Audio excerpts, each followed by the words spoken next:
listening to the Literary Entrepreneur Podcast, episode 23.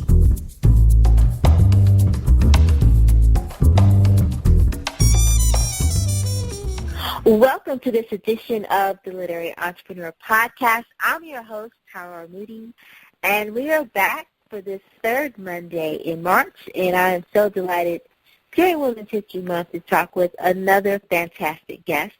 Today's literary entrepreneur, we're going to talk to Jeanette Hill, who is a playwright.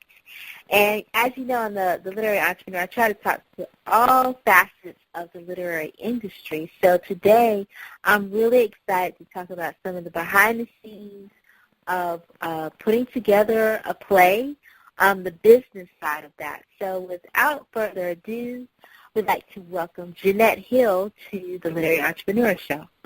Thank you. I said I appreciate being on the show, especially in Women in History Month. So thank you again. Oh, not a problem. I've been looking forward to having you on. So before we get started, I always like to, ask the guests, tell us a little bit about who Jeanette is. Tell us about yourself. Okay, that's my least favorite question. I have no idea how to explain it other than I'm a wife, I'm a mother, I'm a friend, I am a diehard. I think I was born spitting up words on paper, but that's just who I am. I write to live, and I live to write. Well, that is awesome. You're definitely in the literary world already. You say you were born to write words, and you definitely do that. And I like your approach with being a playwright because you get the opportunity to see those words come to life. So tell us, how did you get started with writing plays?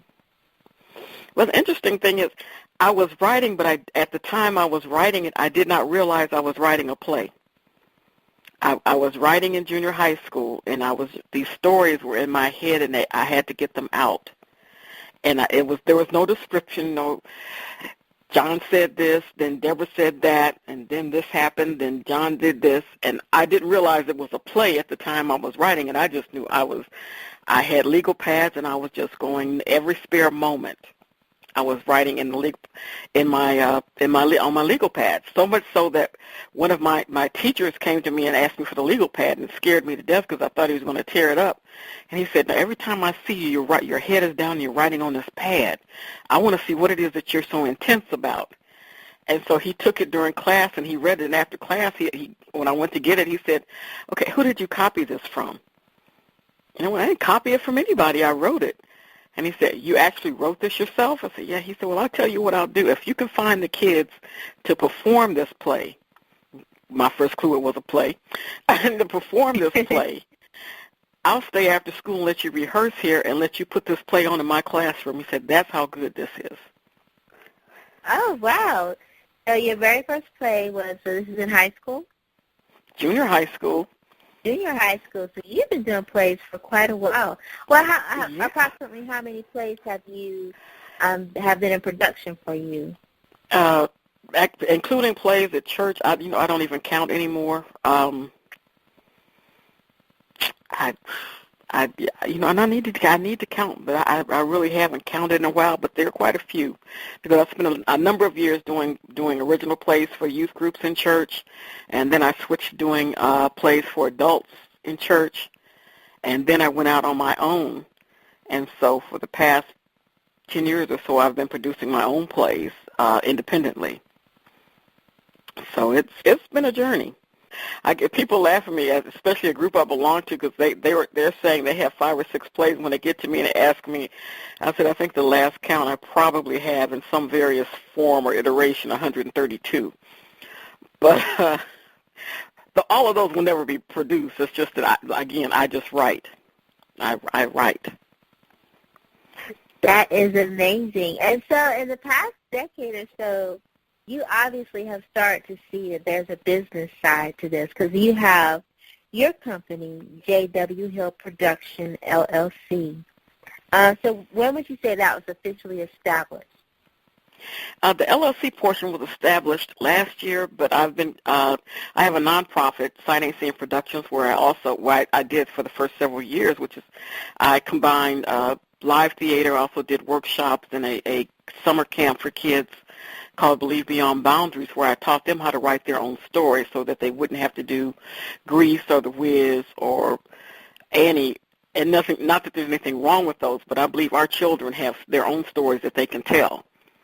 And so we would have a camp where we would teach the kids how to tell their own stories, and then we would show them what it would take to put that on stage. Meaning you had to go get people to act in it. If you said it was a living room, how can we make this look like a living room, or how can you write it so that your dialogue lets people know that you're in a living room? What else do you need? What are you wearing? If you're saying it's a pajama party, okay, wear the pajamas.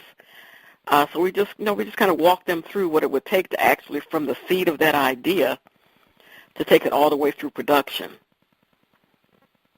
And that was good. The kids, they start off believing they could not do it, and then you could see that fire in them ignite as they get farther and farther along in the process. And that's always heartwarming to see when you see that light in their eyes that just says, "Got it." So that was one of the things we did, and then we moved from that, the nonprofit, till, as my husband pointed out at some point, okay, you need to make a decision. You either have a business or you have an expensive hobby. And so we had to go back and rethink some things and said, okay, then let's go back and operate this as a business, because that's essentially what it is. We think of it as entertainment, but no matter what the entertainment industry is doing, whatever area it takes, whether it's film, plays, music, whatever it is, there has to be a business component to it. So that's, I had to go back to the drawing board and say, okay, well, what is it that we need to do here to make this a business? So we need to set some goals. We need to have plans. We need to work on that dreaded word, budget. And so, that's the part that everybody goes, oh, God. Okay, well, you have to know what you have to start with so you know how far you can go.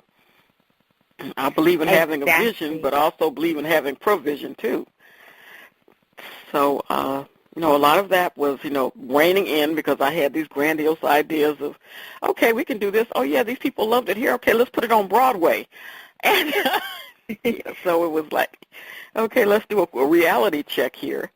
And so, we did that. I had to sit down and look at the components of it, and and it's not that difficult to do, because you have to look at your recurring cost. If you just start with something as simple as that, you have to have a cast, or you don't have a play. There's nothing for you to do.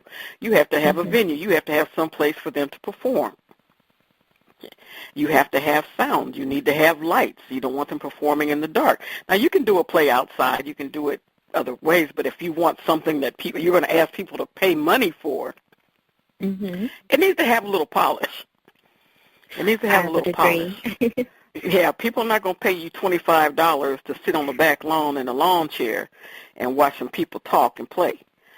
So, we had to, start looking at other plays and how people did plays, and at, professional plays, but also look at on a local level what other people were doing, how they were making it work.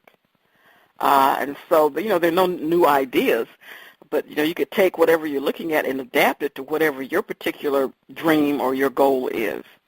And so we did some of that. So we did that one, and then we had the business shock of there were expenses we had not thought about, because we just thought, let me rephrase that, I just thought, wrote a great play, I have great people acting in it, I have lights, I have sound, I have a stage, what else do I need? I need people to come and see it. And I really had not thought about marketing. And I didn't think of it as really a component of the whole thing. I just thought, okay, well, you guys tell everybody that that you're in a play. Everybody's going to buy a ticket, and they're going to come see it, and we're going to have a full house, and it's going to be great. Not. So, we had to go back and look at marketing and find. There are different ways to market and find out what works for you in your particular area of doing plays. There's some people that do very well. They have that, they budget in the television, radio spots, which is fine and it's effective. But we found that the strongest marketing tool that we have is word of mouth. Mm-hmm. There is nothing like your friend or coworker or family member telling you, man, I saw this great play. You ought to see it. That does more than the flyer, than the radio spot, than the T-shirts or anything else that you want to do. Those are all great. Those are all great tools, and you can use those. But the bottom line is you need feet on the ground. You need that person-to-person contact. So that's one of the strongest things, and it's still one of the hardest things to get people to understand that people they're coming to see the play, but their relationship is going to be with the playwright and the actors. So they do understand the concept that they're looking at a story, but they're also looking to build that relationship of this is why I'm coming, because I'm coming to support you. So it needs a face. Tyler Perry's shows have a face. David Talbert's shows have a face. The actors may change from play to play, but when they say who's producing that play, you automatically make a connection with David E. Talbert or Tyler Perry, Jacarius Johnson. You're going to make a connection to someone. Or Jeanette Hill. Or Jeanette Hill, yes, you're going to make a connection. and think about that. Yeah, and so that relates to anything literary. I think after a while, even for books, everyone's looking at some point, they start to recognize that author's name. So just like you said, they start to recognize the playwright, they start to recognize who the poet is. Exactly. So this is good. I'm glad that you pointed that out. So tell us, what are some things that you're currently working on? I know you do a lot of writing of plays, you can tell that, but you said earlier when we were talking, there's some things that you're doing that aren't necessarily plays. Are they still kind of literary focused? They are, because one of the things we do, I have a technical person who several years ago I had on the Community Access Channel here in Austin, I had a little television series called The Amen Circle, and people have asked off and on over the years, when am I going to put that on? And so he's at a point now where he wants to take on the responsibility of let's getting that back on the local television station, which is fine. But my other two projects that I'm really getting excited about is I'm going to be creating an audio drama. It's going to be it's going to be a combination, the have and have-nots, with being Mary Jane. It's going to be all that real-life stuff with people you identify with, but it's an audio drama. And I'm also going to be working on doing a webisode series. Ooh. So we're getting excited about those projects and getting them off, as well as continuing to do the festival circuit. Looks like hopefully we'll be doing the D.C. I'll be producing in D.C. and in Atlanta, and I think I'll just be attending the National Black Theater Festival that's going to be in Winston-Salem, North Carolina this year. And I'm excited about that. It's my first time going to the National Theater, so they just announced their co-hosts for the festival. It's Debbie Morgan and Mekhi Phifer, and I was like, oh my goodness, I'm going to go see these people that I've seen forever on television and in other things, and we get to go see them. Oh, wow, that sounds like a lot of fun. It is, and it's a lot of, it's just throughout the theater world, that's just the epitome of black theater. When you want to see top-notch black theater, that's where you want to be. So I'm excited about attending that this year. And I may at some point in time change my mind and maybe submit something there. I don't know. We'll see. But for right now, I'm just excited about being able to attend. So that's what we have going on, and we're enjoying it. It's a ride. It has ups, downs. You have issues. When you start doing, I have to have a venue. I have to have the right kind of venue. I have a brand that I have, so I have to watch where I put on my plays because there's certain standards that we've set over the years.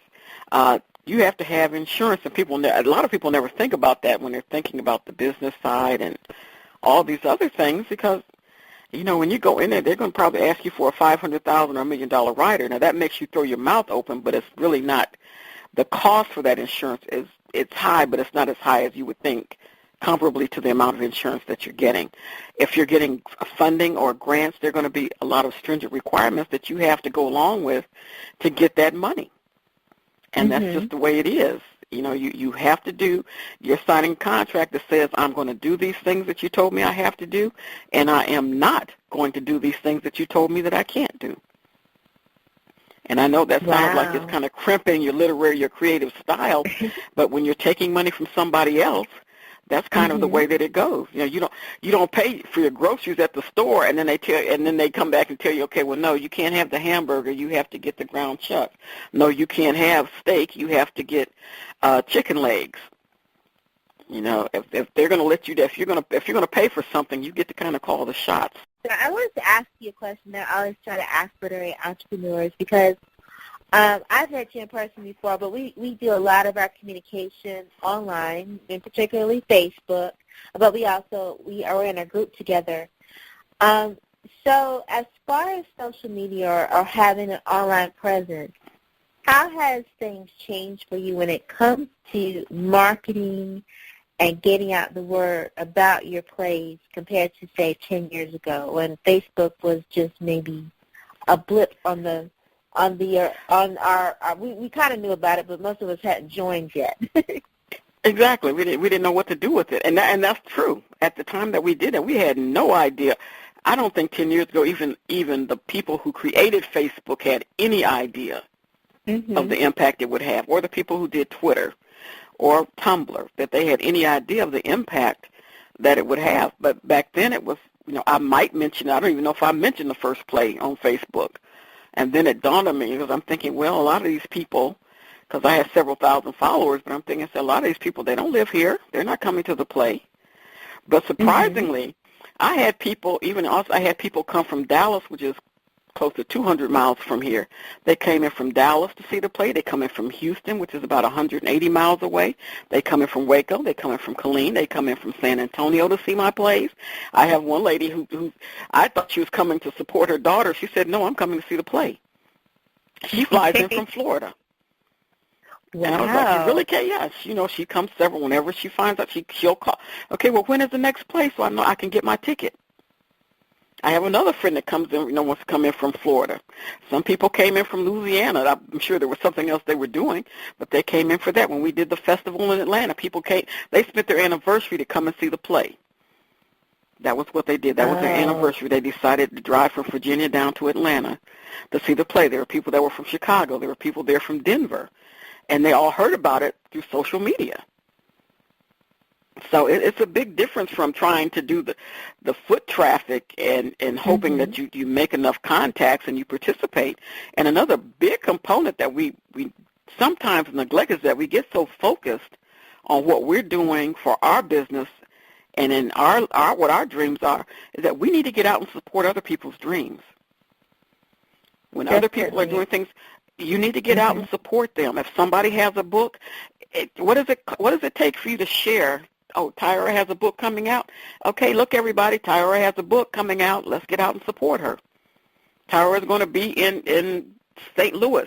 All of you people in St. Louis, she's going to be at the library. Go out there and see what she's talking about. Those are they're very supportive, they're very helpful things, and it doesn't cost you anything but a few seconds. Oh, it goes back to that word of mouth that you're talking about. That is the one type of marketing that works in any area of business, just anywhere. Once people start talking, you can start getting things to go viral, So it's just great that you brought that up. So I do want to ask you one other question, because a lot of times there's authors that listen to this podcast. If an author was thinking about adapting a book to a play, how difficult would that be? Is that something that you offer as a service? Because I know you do consultant work on the side. Is that something that they can go to? Evidently, I think evidently God is telling me that's what I need to do, because in the last 6 months, 4 authors, and some of them have been on the Essence best-selling list, have asked me about adapting a book into a stage play. So I'm thinking maybe that may be something I need to look at. I can definitely help them. Now, one of the things that they have to keep in mind is, what your book is about. What is the setting for your book?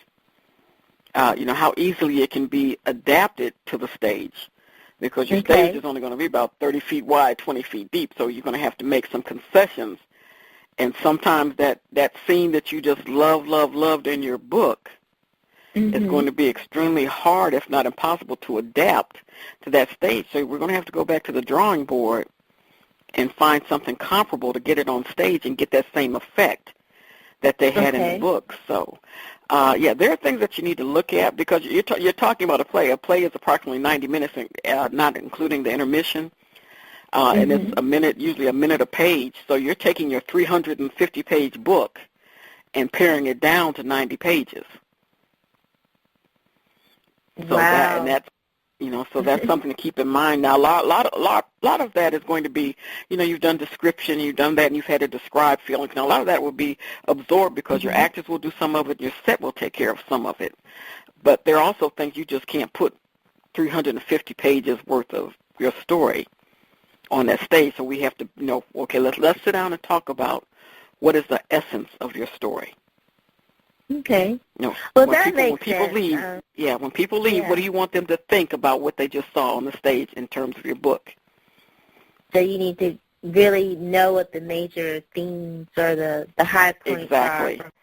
If you have 50 people in your book, you're not going to put 50 people on the stage. We'll be talking about being cost-effective here. You have to pay those people on the stage. So if you've got 20 or 30 characters in your book, some of those lines are going to have to be absorbed by somebody else. So, there's different things that you have to talk about when you talk, when you get ready to talk about adapting it to the stage. And it's an interesting process, and it's not as easy as it sounds, because I hear people say, oh, no, I'm going to take my book, I'm just going to make a play out of it after about 6 months, I'm going to just make it a play. And you go, well, that's interesting, but if you don't know anything about the structure of a play, you're going to have a little difficulty. Because in all probability, you're going to start at chapter 1 and work your way through to chapter 22. And that's probably not going to work, because we're talking plays are in what, and then I could be wrong, he says it 3 acts? Is it? Yeah, most people do 2 acts now, but it's a 3-act structure. Whether it's actually 3 acts, there's still a 3-act structure. That you have to adhere to, just because that's just the way it's done, and you need to do something that makes sense. And the biggest part, a story is a story is a story. So whether you write a book, you do a play, you're making a film, or even in some essence you're doing spoken word, a story is a story. Yeah, you always have your beginning, middle, and end. Yeah, exactly. Okay. Well, this is awesome. So I definitely, if people are interested in learning more about your consultant work, where can they find you online? Online, they can find me at JeanetteWHill.com. We've also getting ready to move forward with our Front Porch Divas, and I didn't even get a chance to talk about that for a minute, but we're launching a series called Front Porch Divas, which are about women over the age of 40 who are living full lives. They are sassy, sexy, and seasoned. So the only thing that's changed from the time they were 20 is probably time. They keep abreast of everything. They're alive. They're vibrant. These are just some sassy women. And it brings, because that's our demographic. For some reason, they think for 40 is fatal. They're at 40, they start looking for the rocking chair, and they're looking for things to give grandchildren as they sit on the rocking chair. And these women they're working, they're starting businesses, they have boyfriends. They're living life. They're living life, and they're enjoying it. So we'll be launching the Front Porch Divas. It'll encompass other things. We'll have links and articles about health and finance and relationships. Because a lot of people, unfortunately, in our day and time, there's a high divorce rate. But life doesn't stop. So you're trying to get out. You spoke about social media. You're ready to get back in the game, and things are totally different than they were 20, 25 years ago in terms of developing a relationship. Definitely. So we're there, and health-wise, we're expected to live a lot longer than we used to. Yeah, baby boomers. I think people are living longer than they have ever in the and couple healthily. hundreds of years. Yeah. And they're healthy. They're not, they're not sick. They're not decrepit. I mean, they're just things that happen naturally, but there are just ways that you can be vibrant. I think there was a lady on the internet the other day that was 95 doing push-ups, the real kind. And I was just like, oh my God. I was going to say, my exercise was watching her. That was about the extent of it. But yeah, the front porch divas is going to be. I think it's going to be interesting, and I think we're going to get a lot of interest in it because women and men, because we also talk about the fellas, and things that are interesting to the fellas. So we're going to be looking at it and doing some different things with it, maybe. Here, do you have a place online that people can go to learn more about the front porch divas? We're going to be launching the Front Porch Divas hopefully by March 30th, and it's going to be frontporchdivas.com. Well, Jeanette, it's been awesome talking to you on the Literary Entrepreneur Podcast. You've given us a wealth of information to think about in terms of what are the behind-the-scenes working to doing or for putting a play into production. And I definitely appreciate you dropping the knowledge about those who want to adapt the book to a play. And I do hope people will seek you out at your website and contact you about some of the great things that you have been teaching people for the past 2 years. I know they can learn a lot from you. Okay, and thank you again for having me. I really appreciate this opportunity. Thank you once again for listening to the Literary Entrepreneur Podcast. You can listen to the official podcast feed on the literaryentrepreneur.com or subscribe on iTunes, SoundCloud.com, Spreaker.com, or you can find us on YouTube.com. Just as a reminder, I want to let you know before you leave us for today that you're more than an author. You are a literary entrepreneur. Writing and marketing books is a business. Let's learn how to attract readers to your books together.